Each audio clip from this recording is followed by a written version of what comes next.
Africa for all, the heartbeat of the earth. RARDUJA. I have faith so strong, we can change the world with a joyous heart. I am RARDUJA, to renew our minds by the grace of God, motivate our kind. I am RARDUJA, RARDUJA for you, RARDUJA for me, Africa for all, one big family. RARDUJA for you, RARDUJA for me, Africa for all, the heartbeat of the earth. RARDUJA. Africa, we say no to unplanned journey abroad. There's no place like home. Self-induced slavery must stop. Africa, yeah, to illegal travel. Say no, say no, say no, say no to unplanned migration. Africa, yeah, say no to illegal travel. Says RARDUJA, yeah, say no to unplanned migration. RARDUJA for you, RARDUJA for me, Africa for all, one big family. RARDUJA for you, RARDUJA for me, Africa for all, the heartbeat of the earth. RARDUJA. Yes, good afternoon, and thank you so very much for joining us on this edition of An Hour with RARDUJA today. My name is Joyce Udewu, and this edition of An Hour with RARDUJA is going to be a very, very special edition because we have a special guest joining us this afternoon, precisely a returnee, somebody who's had an experience of what it is to go through the desert, to travel illegally, and to migrate out of Nigeria, out of Africa, not through the proper way. Anyway, we shall introduce the person much later. For now, join me to welcome the RARDUJA team, Engineer Andrew Duru, who is the National Supervisor of RARDUJA Nigeria. Engineer Andrew Duru, you're welcome to the program. Thank you very much. And of course, we also have Comrade Eustace Okere, who's the media rep RARDUJA. Comrade Eustace, it's good to have you again today. Well, it's always a pleasure, Joyce. Good afternoon. You're welcome. Now, of course, let me introduce our guest on the program, who is a very young person, still in his 20s, Mr. Mark Nelson. Mark Nelson, you are welcome to the program. Oh, thank you very much. And thank you for joining us too. All right, my name, as you must have guessed already, is Joyce Udewu. I thank you very much for joining us on An Hour with RARDUJA. Remember, RARDUJA stands for, RARDUJA is spelled RARDUJA. RARDUJA, and it stands for Re-Educating Africans on the Risks and Dangers of Unplanned Journey Abroad. Hope you got that. Re-educating Africans on the risks and dangers of unplanned journey abroad. And you see, it's not just about Nigerians, about Africans as a continent. An Hour with RARDUJA here on Orient 94.5 FM Ore. And this afternoon, our focus, our topic is post-COVID-19 migration abroad. Is the desert or sea route an option? Is it an option? Should you, after COVID-19, because right now, during this era period, nobody is traveling out to anywhere. So, but after COVID-19, that's post-COVID-19, the borders of countries will be opened and the airwaves and all of that, and people can now travel. So we are asking, post-COVID-19 migration abroad, is the desert or sea route an option? These are the two routes we are considering this afternoon. The desert or the sea route, is either of them an option? And that's a big question to the RARDUJA team here now. Now let's begin first of all by talking about proper way of traveling. Engineer Andrew Duru, let's highlight, in order to travel, of course there are proper ways of traveling, even though our topic this afternoon is traveling through the sea or the desert, whether it's an option, to take after post-COVID-19. But first of all, let's talk about the proper way. Are there proper ways of traveling, legitimate ways of traveling outside? It's not a crime to try to, look for greener pastures outside your country, but you have to do it properly. Let us know that proper way of traveling, Engineer Andrew. Thank you, Joyce. My listeners, I want to appreciate every one of you for being out there for us. Now, illegal migrants are called undocumented migrants. Okay. Now, which means if your information has not been documented by the country that you are going to, you have become an illegal migrant. Okay. So What kind of information now? your biodata Okay. and everything about you, Okay. it must be documented. By that country? Yes. So if it has not been documented, which means they've not issued you a legal permit to enter that country, which we normally refer to as a visa. Okay. So whatever method you are using to travel, as long as your documents or you have not been documented, you become an illegal migrant. So the safe option is that ensure that you are being given a visa by the destination country. All right. Now, I would like us to outline these proper ways. This is what we're talking about of traveling. The proper way, not through the desert. Could it ever be proper to travel through the desert? Anyway, we'll come to that. For now, let's talk about this other proper way, like having a travel destination in mind. First of all, there are things for you to travel properly out of the country. There are things you have to bear in mind. Let's outline it. Talk about them. Yeah, the first thing you must do is that you must have an international passport. Okay. Which we advise that you go do it yourself, not a third party doing it for you. Good. Okay. And then you must visit the embassy that you want to travel to. So that In your own country. yes, in your own country. Okay. You must go there yourself. Okay. Now there is no third party. Okay. They request that whoever it is. When my old mom was about to travel, as old as she is and as not free, not too weak anyway, but they said that she must come. Okay. And so I had to take her down to Lagos. Okay. So you must go there yourself. Now, if somebody comes to you and says, everything is ready, look at your passport, look at your visa, take it, that is already a sign that that person is being trafficked already. Oh, really? Yes. Okay. Okay. It's a sign that it's not legal way of traveling. Thank you. Okay, you must get to the embassy of that country you're traveling to. Okay, what other things the person needs to do? First of all, what RARDUJA outlined. First of all, having a travel destination in mind, you ask yourself, which country am I going to? Why do you want to travel? You must have a focus. Okay, these are things to think about, right? What do you want to do? Why do you want to travel? Which country will you will best meet your the things you have in mind to achieve? Travel information about the country, right? The person needs to know. If you're traveling to England to UK, you need to know about UK. Okay, this is now open to for everyone on Google. Google can give you all the answers you need to know. Now, let's talk about post-COVID-19. What is so special about? Remember, our topic is post-COVID-19 migration abroad. Is the desert or sea route an option? Okay, that's our topic. Why emphasize on post-COVID-19? Eustace, please, Comrade Eustace. All right.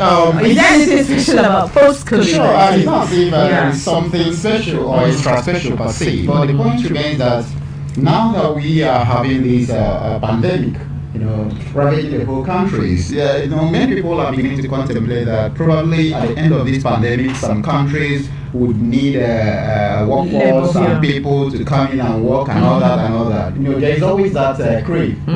So we are trying to nip it in the bud. That's what is special about this, because after this now, you see that despite the challenges, the experiences people have had in the past, good thing we have somebody who has had such experience in the past. So despite all this, you still see that people who want to just go abroad in order to earn a living. So it's because of that we have actually tried to give people that prior information, so that by the time we are done with it, by the grace of God, people would, instead of thinking of migrating illegally, would better would think of alternative means of surviving here in this country, or better still, seeking proper information if they must travel abroad. So that is why we are emphasizing on this post-COVID-19 thing, because that is when the borders will be open. Yeah. That is even both the desert, the sea, everywhere will be open, and people who want to just go abroad, and they might get trapped at the end of the day. So we are trying to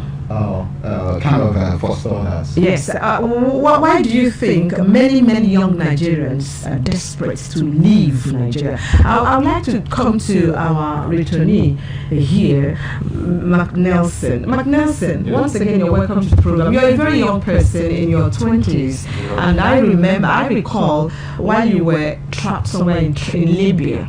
Okay, your brother, your father were all worried. They came around to my office because your brother is I know your brother. They came around to my office, and we are talking about that. We are discussing that. Now, why did you leave Nigeria in the first place? You were still a student. You left your studies halfway, and you had to leave. Why? Oh, thank you for this privilege. It's my pleasure. Thank you, coordinators. Thank you to JC. Actually, the reason why I left was this. Though I was still a student there, student of Awa and Koku, okay. And actually, things wasn't that easy at home there. Mama, the parents were suffering, and things wasn't stable at all. You understand? So, the reason why you thought you could change it by leaving. Yeah, actually, I thought that was my main, my dream so far. Okay. Like to bring a greener pasture, to be as in a greener pasture to the family, like making the family happy again. Because there was a time whereby I heard about my mama going out to sell things, trying to hawk off for my sake. Then I was still in school. So when I saw this and when I heard this, I feel so sober and I feel like to cry. Okay, how did you get the idea? Who connected you? Because I know you didn't travel in a proper way. Was it your intention originally to travel through the desert and through the sea? Was it your original intention? Did anybody assist you? Did you go through an agent? Okay. Actually, no, it was not just my original intention of traveling through the desert. Okay. So you had wanted to go through the normal way? Yeah, of course. Okay. Okay, I was connected to a friend from Ghana. Okay. Yeah, so it was a friend all the way from Ghana that connected me. And let me say, while speaking with him, he gave me every full assurance that it's going to be a safe and perfect trip for me so far. I never know it was going through the Sahara Desert, and of course, unfortunately, also going through the Mediterranean Sea, the Red Sea, to Italy. So actually, it happened this way. I left school, and then we were still in, semester break. So I traveled to Lagos. From Lagos, then I used my my national ID card to show to the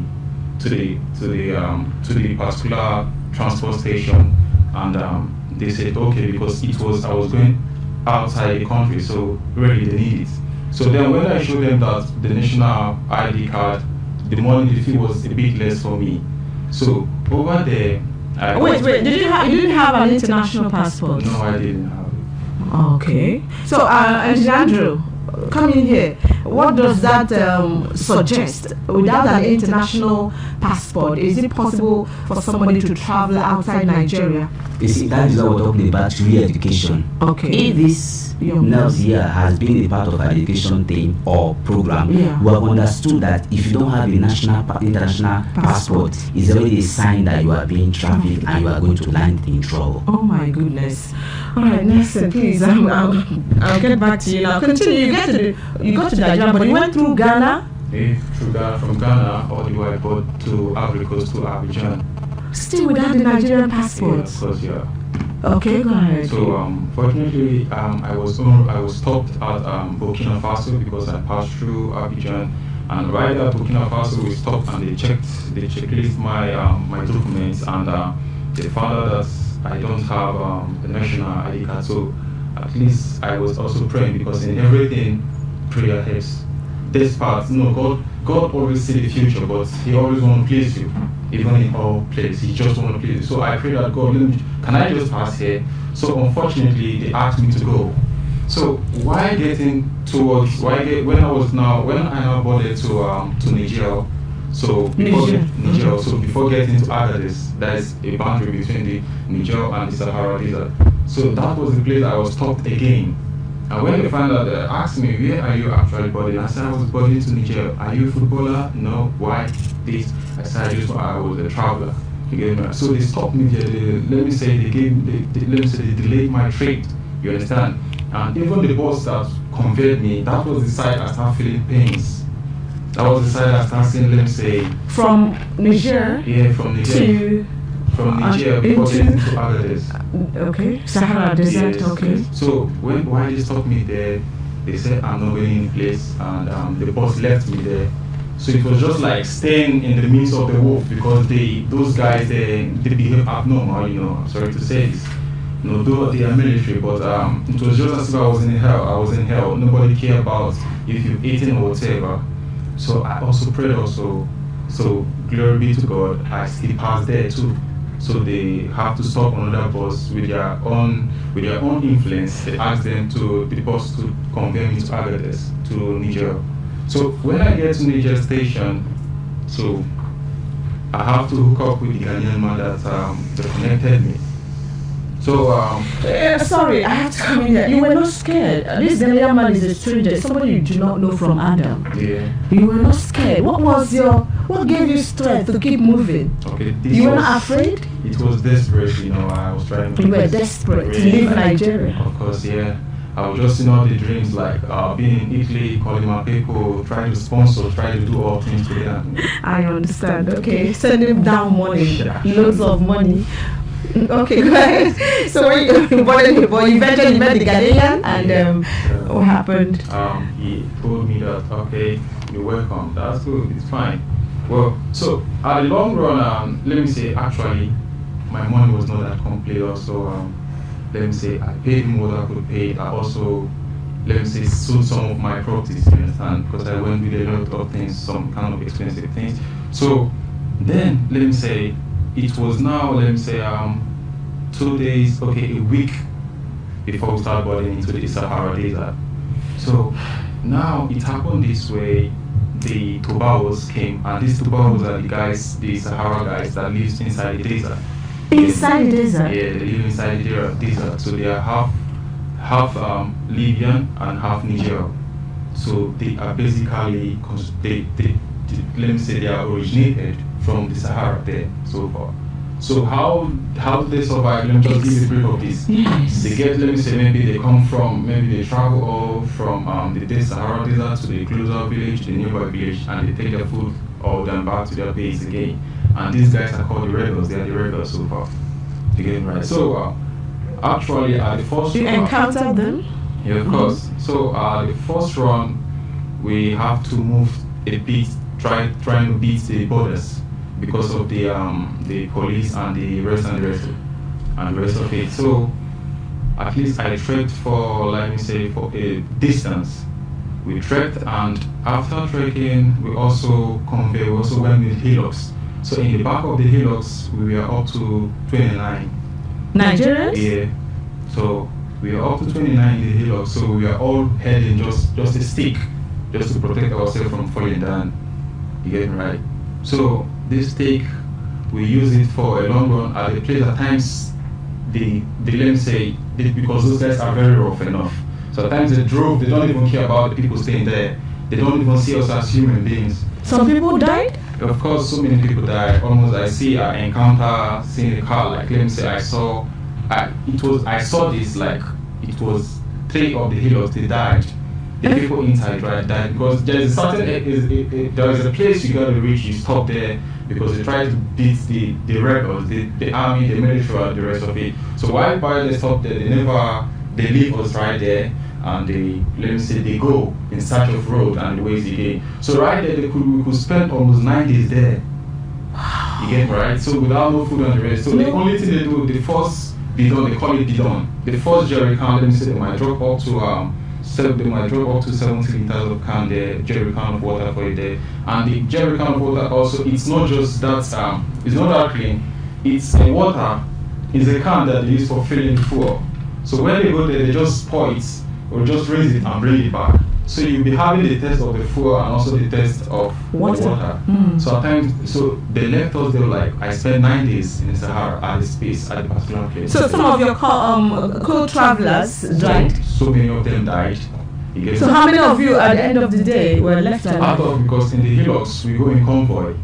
So 7 hillocks left. So in everything, it was just, I think it was approximately only 3 hillocks that survived Libya. So the rest died on the way. Some missed the roads, their ways. Some missed the track. So they dropped the people there. So at times, and abandoned them there? Yeah. In the desert? Yeah, of course. Maybe it happened this way. When they drop you there, the desert is just like exile. A mass expanse of land. Yeah, of course. So it's just like an exile, and wherever you check your left, your right, nothing. From back, you see nothing. The only thing you see, you just see the spherical shape of the earth, of the sky, falling down close to the sand. So you feel everything is all gone. You get me right? So at this point, were you scared? When did you get scared? Because you're human, you have to be afraid. Yeah, of course. Really, I got scared. Let me say it was getting to the 9th day there, because then I was with no food any longer. No food, nothing. I was just moving all around, all praying also. Prayer did a little help, much help for me there, because wherever you stay in a place, you don't have a hope that these people might come back again, and you don't have, let me say, you don't see the future as if it's going to be much better. You get me right? Because right there, everything is just lost, because no means of transportation, nothing. You could even travel miles and miles, thousands and millions of miles, you will see nobody. You get me right? So right there, when I was there was when I found out that I have no food there, and these people were not coming any longer. So I tried to hear some kind of certain news. These people have left us. They ate our money. They left us here. And there are some of you there now. Yeah. So oh my God. I think I climbed on top of a mountain there, and that was the place I said, if I'm going to die, let me die here. Honestly, because I just lost hope. No food, no strength again. You remember home? Yeah, I did. Did you ever regret at that point leaving the country, no matter how difficult life is here? Yeah, actually I did. You did, right? Yeah, I did. So you would have, at that moment in time when you felt abandoned, you felt that you had been betrayed and all of that, at that point in time, you would have given anything to be back in Nigeria, safe with your parents. Of course, yeah. Thank you. All right, so we'll go on a break. When we come back, we shall continue with the program. Thank you very much.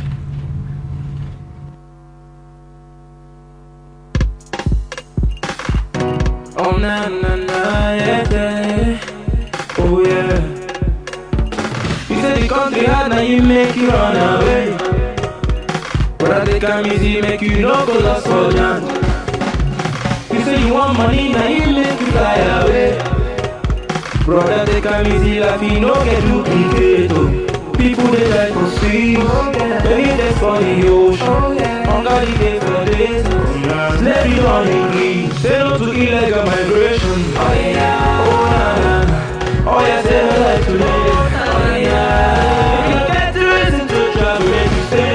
Oh yeah, my brother, no you must say you go travel. Oh yeah, say no to illegal migration. Oh yeah, life is too precious, my brother. Oh yeah, oh yeah, say no to one journey abroad. Oh yeah, oh yeah. Yes, you're welcome back. It's an hour with RARDUJA here on Orient 94.5 FM Ore, and this afternoon we are talking, our topic is post-COVID-19 migration abroad.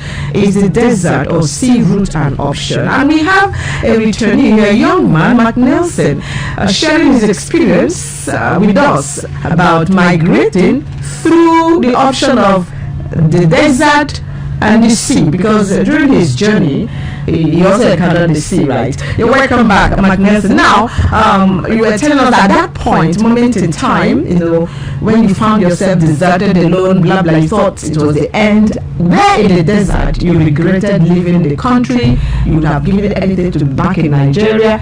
What happened eventually? Did the people come back? We want to pace up your story so we can allow people to join the conversation. The people later came back and took you to Libya? Yeah, they came back and we boarded to Libya. Okay. You get me right. So right there in Libya, before when we were entering the border police, they search us back again.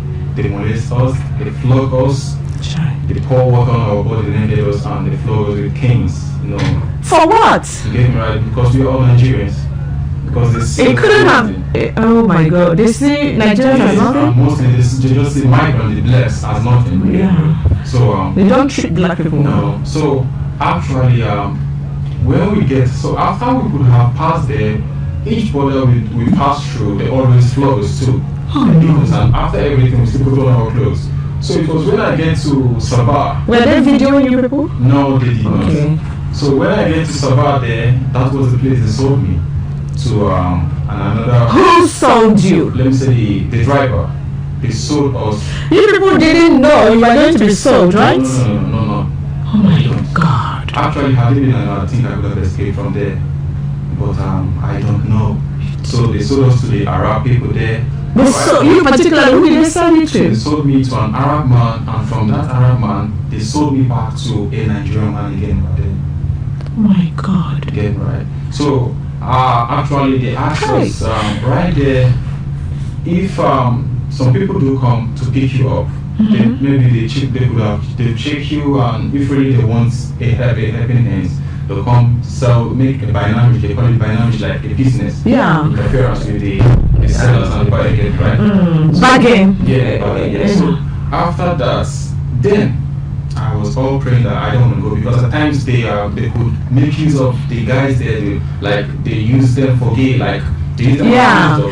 Sexual abuse, like homosexuals. Exactly. And in all the friends I passed with, they could make use of them, get right. So right there, trying to call my people back home. Okay, that was when he called, right? Okay, I was aware of that call that time. We're all disturbed. So okay, at that point, when you had been sold? Yeah. Okay, so who were you sold to? An Arab? I was sold to an Arab, and that Arab man sold me to a Nigerian. So Nigerians are fellow Nigerians? Yes, of course. Igbo or? No, Yoruba. Yeah, all Yoruba with Asian guy. But the boss there, the head there was a Yoruba man. So what were they doing in Libya? They were just slave masters? Buying fellow Nigerians? Yes, of course. Both male and female. Oh my God. So they sold the female out for harvesting, for sexual and the rest. So right away, while I was there, we were also dating, because I also met people that have spent almost 6 months there, 8 months. Some people died in that prison too, because it was like a prison. There is no space. The control you guys say stand up, go base. You keep on changing the same clothes. At times you see some people looking like skeleton. Already at the first go, when I entered that place, I just feel like fainting up, because what I saw with my eyes was just disgusting, you saw human beings? I saw human beings like skeletons and birds. Oh my God, and they were still alive? They were not being fed? At least, no matter how they feed you there, they never feed you with, let me say, something which they could just mix ordinary tin tomato, a liquid tin tomato with water, just parboil it, put pepper and Maggi inside, and give you banku, like a flour. They mix it in form of fufu or gari. So they could give in a circle there, we might be like 7. You get it right? And even though if you fast enough, you might just only take 7 swallows, and after that you all go sit back. You get it right? No, this was happening after you had been sold. Yes. The Nigerian slave master was doing this, treating you people like this. So from this point now, what happened with your own experience after you've suffered so much in that place? That camp, it's a camp, right? It's a camp, So from there, what happened? How many weeks or months did you spend there? Okay, actually I spent 3 months. 3 months? Yeah. 3 months. Before trying to make up, before calling my people, it was that difficult for me. Yeah. So maybe it was all God that was doing this for me, because I never really ended I also pray. Even in my hungry stomach, I also fast too. You get me right? When they give me the little token, I have to keep it to myself, and I fast and pray. So this being my call. So they asked me, then they now ask me, oh, come, what's your problem? Why didn't you, alright, come, take this phone. You get me right? You could make a call. You get me right? And these are Nigerians? Yeah. Okay, Nigerians working for the Nigerian slave master now. Of course, yeah. Because with this, at times you don't even blame the people working there because you have no option again. Okay, yeah. You have no option.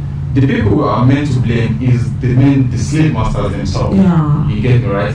The ones that have the accounts, because how we send the money to the account from Nigeria, and they receive the alert before they could release it. You get me right? Yeah. So that was just what Which means they keep coming into Nigeria and going back. Yes, that's of what it means. Fill them with the accounts.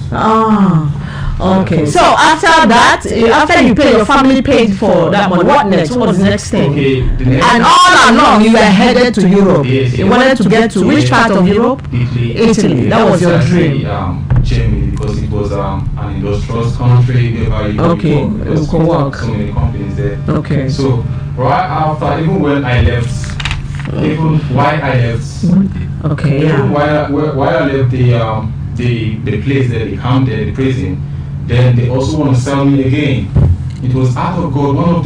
One of the slave masters that were there, he let me say, God used him to favor me, and he told me that I should go from here. I shouldn't even listen to anybody, because they said they would take me down to Italy, that blah blah blah. Still on the way, they will still send me up there again, right? So while I left the place there, I started roaming on the streets. And you even know anywhere, I don't anybody. know. And then it was, to speak Arab was difficult, and it's a country whereby they don't value English. You get me right? So they are kind of a cake in their language. You get me right? So right there, I was all wandering around. Not Okay. So eventually you boarded that sea experience now. You were heading to Rome. Eventually, after all the pain and sorrow, you got into the ship to towards Italy. to the Mediterranean Sea? Yeah. Okay. It was not just a ship or a boat. It was a balloon boat. It's called a rescue boat because they pump it with gas. So whereby they pump it, they fix a motor back at the back there. Okay. And it's we were up to 100 and something inside that little boat there. So Okay. we, after all said and done, fortunately we were caught again by the Libyan police. So we were still in prison again. So I went to prison second time again. And they also sold us there. From the boat. From the boat there to the prison is also sold us. They never adjust, because it was just as if when you get this foreigner, it's just better for you to convert that person down to the country, down to his or her country. Better of calling, let me say, the Nigerian government, okay, we have the people here, we are sending them, but this one, no, they sold us there again. This was the second time. So you went back to Libya. You say? You were back in Libya now. Back again. Did you ever get to Italy? No. Never. No. So how did you come back to Nigeria? This is last stop now before we go. Okay, You never got to your dream country. No. So how did you come back? Okay, I come back through the help of let me say the Nigerian aviation. You get it, right? Okay. So there was a certain time whereby they call wherever you are in Nigeria, if you want to go back. Okay. You come straight away. And so register, bring yourself, and let me say they would like to know your origin, where you come from, and the rest. So they did. Let me say it was just like a fast visa. Okay. For the migrants there, you get for the foreigners. Illegal migrants, yes. Yeah. So that was how I managed to come back to Nigeria. Okay. I thought there was a point where you were rescued by United Nations. No, not you, not there. Okay. Now, finally, I'd like to ask you, would you like to have this experience again? Would you like to leave Nigeria again through these means? No, not at all. Not at all. Thank you very much. Well, if you've just joined us, you're listening to an hour with RARDUJA here on 94.5 Orange FM over, and our topic this afternoon is post-COVID-19 migration abroad. Is the desert or sea route an option? And you've been listening to a first-hand person who experienced the sea route and desert, two of them, and desert experience, the option of sea route and desert. And from all that you've heard, do you think it's an option still? Now, Engineer Andrew, what do you think of his experience, his story? Thank God he's alive. Thank God he's alive. Thank God. In 2016, his data before us by UNSM or Martin Uhumobi said that 602,000 Nigerians migrated, and out of this, 27,000 died. Oh my God. Inside these 27,000, 18,360 were graduates. In 2018, from IOM, 4,503 migrants died in the Mediterranean Sea. In 2019, from IOM, 1,041 died. These are documented figures. You don't ever see people that died in the sea. Like the one they have. They are not documented. Exactly, the one you talk about. And it is known that for every one documentation, you have two undocumented. So you can begin to multiply these numbers. Oh my God. So that you can know how many Nigerians and Africans perished, young people with future, bright future. That is what we are here to do. Yeah. We are here to inform our people. Yeah. People like him, if they've gotten to meet with RARDUJA with all the documentaries and everything which we make You would have let him go like and that. if he goes after that, you have yourself to blame. Some people have said we must go. So okay, you can still go, but you have yourself to blame. Yeah. And at that point in time, if you have had everything from us, you still go. And you know, even the regret itself is what. That's if you are alive to regret it. Mark Nelson, you're absolutely lucky. You are like, I think it's an act of God. God really loves you so much because He kept you after all you saw and experienced. You're still here today, and not the same person I once saw. You looked fresh and younger now. I'm sure you still have added your features. You see. All right, now I think it's time for us to open our lines. We open our lines now to invite you to join the conversation. Okay, we have Honorable Duru. Yes, good afternoon. Hello? Good afternoon. Connected from the Brazilian National Headquarters in Capital, Germany. Am I coming out well? Yes, you are coming out well. You're welcome to the program, please, Honorable Duru. You're welcome. Please go ahead. Thank you so much. Talk to us. Yes, I won't take much time. I'm glad we had Matt Nelson who shared his experience today live. And I just want to quickly remove them to say everything today. There are 1,001 stories to tell about. These have also participated with UN, with NAPI, and all the rest of them in the effort for those who are in Libya. Okay. So I'll to an extent. What I would say is that let us please bear in mind that the RARDUJA International is not saying people should not travel, but we are saying please stay alive. Yeah. If you almost travel not to the sea, not to the desert, do not be deceived to go and commit suicide. We thank God that Manuel came back alive. Exactly. That is just what it's all about. That's what I want to do today. You guys are doing fine, and I'm listening from here, and I might comment again. Thank you so much, everyone. God bless you. Thank you so much, sir. Thank you very, very much. Yes, you listened. You listened to the voice of Honorable Eddie Duru, the founder of RARDUJA, all the way from Germany. That is the president and founder of RARDUJA, all the way from Germany. You heard him there. This is just what he RARDUJA stands for. Re-educating Africans on the risks and dangers of unplanned journey abroad. It's really a noble NGO, an international NGO, and you just heard the voice of the president and the founder. He's been following the program, and you heard him say, "We thank God you're alive."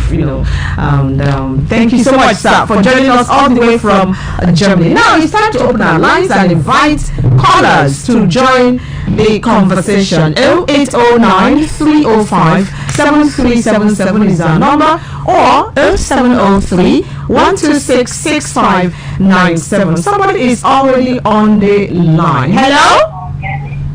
Hello? Good afternoon, guys. Yes, good afternoon, please. Good afternoon, Engineer Guru and the partner there. Good afternoon, Good sir. afternoon. Matthew Okori, I'm interested in this our program. You're welcome, please, Elder Matthew. Please be quick. We don't have much time. Go ahead, and then later. Matthew, speaking from Mukuma. Okay. You're welcome. Yes, I listen with passion.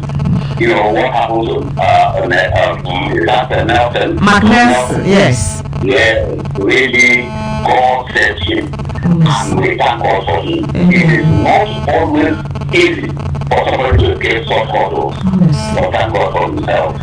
And now, I want to say that the option really should not be travel and should not be desert travel. I think the option is to educate, as they are doing now, Africans, the right way of traveling, that making their things, coming to the conclusion of passport, your visa, your everything, and then the money that is needed from you, and then travel to overseas. And that will help you. You go and come back safely. Come to die in the desert or the Mediterranean Sea. Okay. Thank you very much. No, don't hang up yet. Pick a number. You know you win a prize if you get the questions correct. We have 1 to 6 questions. Pick a number. We ask you the question. You get a win, a recharge card of, a good sum. Go ahead. Pick a number.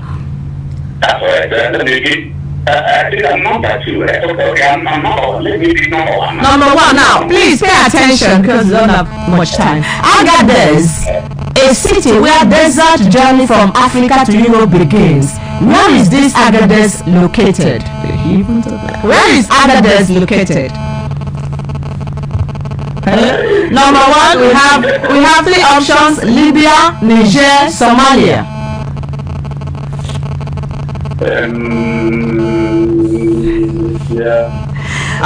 Your time is up. Libya. No, I'm sorry, that's the wrong answer, please. I'll announce the correct answer at the end of the program. Thank you very much. That's the wrong answer, Elder Matthew. Even Magnus mentioned others during his story, so if you had paid much attention, you would have got it right. Now, hello? Hello? Yes, good afternoon. Hello. You're welcome. Go ahead, you're welcome. Yeah. Yes, this is Wakata Chinedu. I'm calling from Amigo in one of the local government area of the state. You're welcome, Chinedu. Thank you. Go ahead. Yes. Well, I've listened to my brother's audio. This is a very serious audio. Yes. God actually took control of the whole thing. I'm happy here. I sound unhealthy. Yeah. Thus, now, you see, well, I know that it's not as you said, the situation, the circumstances sometimes that make people to embark on such adventures. So there are people, we are in this country, we know everything. If somebody gave that just a figure of how many people who have been dying on the way, thousands, we mean there are thousands, you see graduates, as you mentioned there. Most of them are graduates. But you see, they're not just doing that because they don't know the amount of certificate or they don't know what they are doing, but because of the condition in this country. So why we regret, such adventures that it has caused more harm than good. We also want to let us also talk to our people, our government, to also better this place for us so that our people can live their comfortable life in their life. All right, okay. All right. So this is very much. Thank you very much. Now, don't go yet. Pick a number. We have questions for you. If you get it right, you win a recharge card. Number 1 to 6. Number 1 again? Okay, now pay attention. Agadez, a city where desert journey from Africa to Europe begins. Where is this Agadez located? Niger Republic. That's the correct answer. Thank you. Congratulations. Give us your number so we can send you the card. Should I give you the number now? Now, yeah, announce it, yes. Okay, 081 3032 7966. 79. Is it 6 or 5? 79. 66. Okay, 66. All right. Okay, thank you very much. We'll contact you after the program. Thank you. All right. Okay, bye-bye now. Yeah, you talked about condition in this country. Engineer Andrew, I'd like you to throw some light on this. Is there any condition that should, after hearing this magnificent story, still encourage other young people to embark on this kind of adventure? No, let me ask him, how much do you spend in this journey? Approximately everything, all in all. You hear it now. Imagine. You hear it. $1 million plus. A lot of money. So you can see that now saying, if you had heard from us before this journey and we've counseled him, we would have used half of that money to begin something. Honestly, it's not the situation in the country is not good. We are all aware. Yes. But do you jump from frying pan to fire? That's what we are asking. Exactly. So let's start seeing how we can manage the situation. Okay. But we are not saying don't travel. Good. I want to talk about that. Yes. Travel. You can travel, of course. Yes. Last year I talked about safe labor migration. Yeah. You can travel, but go through the proper channel. Yeah. You see what makes them sometimes go through this shortcut is because of what they estimate as slow fee. Okay, just bring 200,000, we'll move you, we'll push you. He said that what of that that Ghana counterpart talked about. Did you hear from me again? No. You see? So, but he collected his money. He also was part of those. But another reason why they also want to go through that means, they feel they won't get a visa. You see, because you didn't get any visa, right? You were just going ahead. That's another, the fear of being rejected, not getting a visa also. But it's better to be rejected. Maybe it's God's will for you to stay back than to go through this means that what if you have lost your life? You know, look at the criteria of getting a visa and see what would they be, what are the criteria I need to have for them to give me a visa, and see how you can meet these criteria. And if you can't meet it this year, you can meet it all. Exactly. Hello. Yes, good afternoon. Good afternoon. You're welcome to the program. Your name? My name is Mr. Edward. Mr. Edward, you're welcome. Go ahead now. Okay, go ahead. Yeah, I've been personally listening to the story of that my young man there. Okay.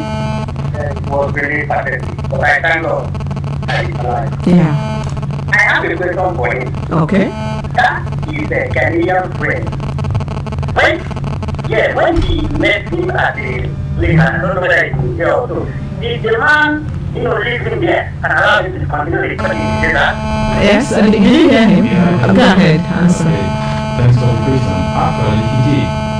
The only last place that we all stayed together or discussed was just at the Adelaide day. But I made my journey all from Adelaide to South Africa. Okay, so the man, that was the last place. The man left him there, of course. So you have your answer. Alright. No problem. We thank God for his life. Alright, don't hang up. Pick a number. We have some questions for you. If you get it correct, you win a prize. You win a recharge card. 1 to 6. Pick a number. Give me number 3. Number 3. Okay, listen. What does the acronym RARDUJA mean? RARDUJA? Yes. Thank God, he said it's a rehabilitation of You may not pay attention. You're wrong. So sorry. Next week you pay attention because I always mention it. Thank you. Bye. All right. Okay. Bye. Okay. Thank you very much. Bye. All right. Okay. Yes. It's still an hour with RARDUJA on 94.5 Orient FM. Next week. Today, don't forget, we've been talking about post-COVID-19 migration abroad. Is the desert or sea route an option? Definitely not an option. Go through the desert. So don't forget, next week we'll have something close to that. We'll be talking about the role of the government in curbing illegal migration. And hopefully we shall have a government official in the house to talk about that. The role of the government, because government has a lot of roles to play in curbing this. Now let's continue with the phone. Hello? Hello, good day. Yes, good day. You're welcome to the program, please. Tell us your name, where you're calling from. My name is Moses from Matthew. Moses. Maltese, you're welcome. Yeah, thank you. Go ahead. I am interested and along with the stories and what the group is doing. It's very, very advisable and encouraging. Okay. Nigerians, you need to be educated Yeah. on how to go to another country. Because they say if they want to go to another country, that is the right thing to go to the right way. Yeah. So actually, I God bless this group and expecting them to do more. Amen. Amen. Amen. And they also, don't hang up here, they also need volunteers. Last week you got a young volunteer who wants to join them to spread this beautiful message. And I believe Mark Nelson might decide to be a volunteer to help spread the message. Okay, now pick a number. I have some questions for you. If you get it correct, you win a recharge card. We have 1 to 6. Pick a number. Number two. Number 2, okay. Migration to Europe through the desert or sea is illegal and a death trap. True or false? It's true. It's true. You're correct. You have won yourself a recharge card. Give me your number so we can send it to you later. Okay, thank you. 080 33 285 961. All right. We shall communicate to you later. Thank you very much. All right, you too. Bye bye. Okay, yes, keep the calls coming. We have a few minutes left, but we can still accommodate a few more calls. Oops. We can accommodate a call or two, please. Keep the calls coming in. All right, somebody is on the line. Hello? Hello, good afternoon. Yes, good afternoon, and welcome to the program. Tell us your name and where you're calling us from. I am Uzo. I'm calling from Akwa. Uzo from Akwa. Yes. You're welcome, Uzo. Go ahead. I actually You're sounding low. Uzo, can you speak up a bit, please? I think this is my Nelson story. Oh. Indeed, it's a big one. Okay. And I am thinking that something election as a young man, we do that. And I've also thought of it. Exactly. So all of us, we are thanking God that he came out alive. Yeah. Okay. And I want to advise some of the youth who are listening to me. They should just take a heed to what the young man there has said, and I believe it will taught them a very good lesson right now. Exactly. It's God that don't say anymore. Mm-hmm. As I was listening, I was almost close to here, but I know it's the hand of God that just listening. Honestly. So my God, congratulations. All right. Thank you, Uzo. Uzo, now pick a number. I think you should be our last caller. Pick a number. We have 1 to 6 questions. 1 to 6, 1 to 6. One has been taken. Number 6, okay? Okay, pay attention, please. According to former Nigerian permanent representative to the United Nations, Dr. Martin Uhomoibi, 602,000 Nigerians migrated to European countries in 2016 through the desert and Mediterranean Sea. How many died on their way? We have 1,000, we have 27,000, we have 200. 27,000. 27,000, that's the correct answer. Uzo, congratulations. Give us your number so we can send you 080 080 68 68 55 55 33 33 42. 4 what? 42. 40. All right. Thank you very much. We'll get back to you after. Thank you. Oh well, I think we have come to the end of today's edition of the program. All the questions, some of the questions had the answers, correct answers given. The first one, Agadez, a city where desert journey from Africa to Europe begins. Where is this Agadez located? It's located in Niger. And migration to Europe through the desert or sea is illegal and a death trap. True or false? Of course it's true. And what does the acronym RARDUJA mean? The person didn't get this correct. RARDUJA, once again, means re-educating Africans on the risks and dangers of unplanned journey abroad. And that's it. The last one, the 27,000 Nigerians who died on the way, was the correct answer. Well, at this point, we have to conclude the program. We have to go. It's been wonderful today, especially having the returnee, young Mark Nelson, joining us on the program today and sharing his terrible experiences through the desert, the Sahara Desert, and the Mediterranean Sea too. Today I learned about the balloon. You call it balloon what? Boats. They call it Lapa Lapa. Lapa Lapa. What's the meaning of Lapa Lapa? Today's name is Lapa means let me say something conjuncted. Congested. Yeah. Because right there, Lapa Lapa is a boat that it can't contain, let me say, you can't sit there comfortably, contain almost 150. Wow. So whereby you see, that's the reason why they call it Lapa Lapa, because most of our legs are outside the sea. Okay, right? lapping. Yeah. Okay, the waters maybe. Exactly. Okay. That was the reason. And you said that's the salt water. Yeah, it is salty water. And some salty water, yeah. It bleeds people's because it's a long way off, for your water. At times some people don't use the track. At times some people get to the track. At times it's being collapsed by the waves. Yeah. So at times they are being returned by the police. At times they are being also returned by the rebels. Why do people? Well, it's because people don't know about these risks. Now you would never dare, right?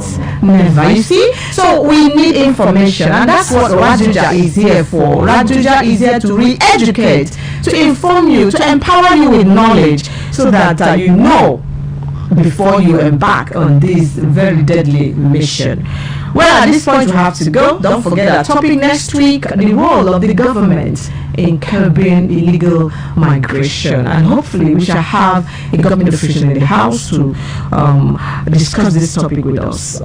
Before I say my final goodbyes here on the show today, I would like to thank immensely Honorable Eddie Duru, who is the president and founder of RARDUJA. God bless you for seeing it fit to establish this NGO. It's noble, it's great, and it's doing a lot, and it's going to save a lot more lives. Black lives matter, and RARDUJA is at the forefront of ensuring that black lives really do matter and should be saved. Thank you very much. I also thank my two guests here, who of course RARDUJA, make up the RARDUJA team on the show today. Engineer Andrew Juru, National Supervisor RARDUJA Nigeria. Thank you very much as always. Thank you. And then Comrade Eustace Okere, the media rep of RARDUJA. Thank you also, Comrade. Well, thank you very much, Joyce. It's been a wonderful afternoon with you. And finally, we have to thank immensely our guest, very special guest.